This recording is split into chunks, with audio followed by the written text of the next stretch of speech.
Sur Malabo en Guinée équatoriale, réunion annuelle de concertation de l'Association des Sénats, Shura et Conseil équivalent d'Afrique et du monde arabe, la 11e du genre. Après 2 jours d'échanges interactifs, les sénateurs se sont séparés sur une note d'espoir pour les pays membres.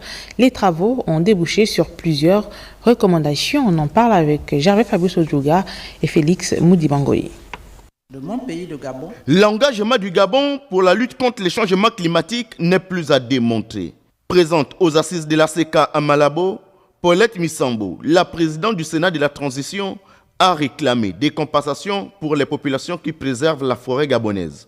Nous avons fait une recommandation que le fonds bleu soit véritablement approvisionné par la communauté internationale pour que nous puissions à la fois promouvoir les plantations d'arbres nouveaux, mais également qu'un pays comme le Gabon commence à initier les populations à l'agriculture intensive.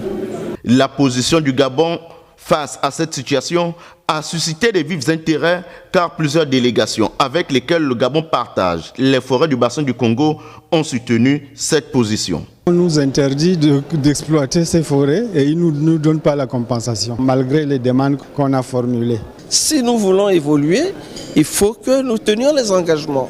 Nous devons faire que les résolutions qui sanctionnent nos rencontres, nos réflexions, soient mises en œuvre.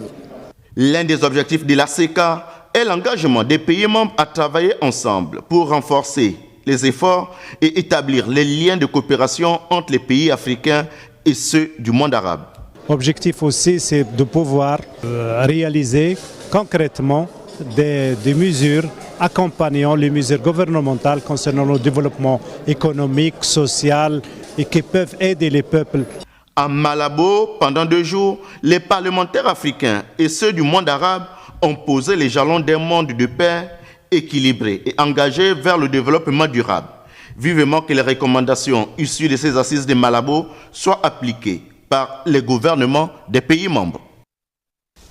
Et en marge de ces travaux, la présidente du Sénat de la Transition, Paulette Missambo, s'est entretenue avec son homologue de la Guinée équatoriale. Au menu des échanges, la relation parlementaire entre nos 2 pays. On retrouve Gervais Fabrice Odjouga et Félix Moudibangoyi. À Malabo, dans le cadre de la 11e réunion de concertation de l'ACK, Association des Sénats, Shura et Conseil équivalent d'Afrique et du monde arabe, Paulette Missambo, présidente du Sénat de la Transition, a eu un tête-à-tête avec son homologue Maria Teresa Efoa Asongono, présidente du Sénat équato-guinéen. Au menu des échanges, la coopération bilatérale entre le Gabon et la Guinée équatoriale. Cette concertation, à laquelle prenait part le 2e vice-président du Sénat, le général Jean Ekwa, et l'ambassadeur du Gabon en Guinée équatoriale, Sébastien Toutoum, a permis aux 2 personnalités de passer au peigne fin les relations parlementaires entre le Sénat gabonais et celui de la Guinée équatoriale. Je me devais de venir remercier ma collègue de m'avoir invité à ces travaux qui portent sur des sujets importants tels que l'intégration régionale, les changements climatiques qui touchent aujourd'hui toute la planète et comment lutter contre les défis, par exemple contre la pauvreté, comment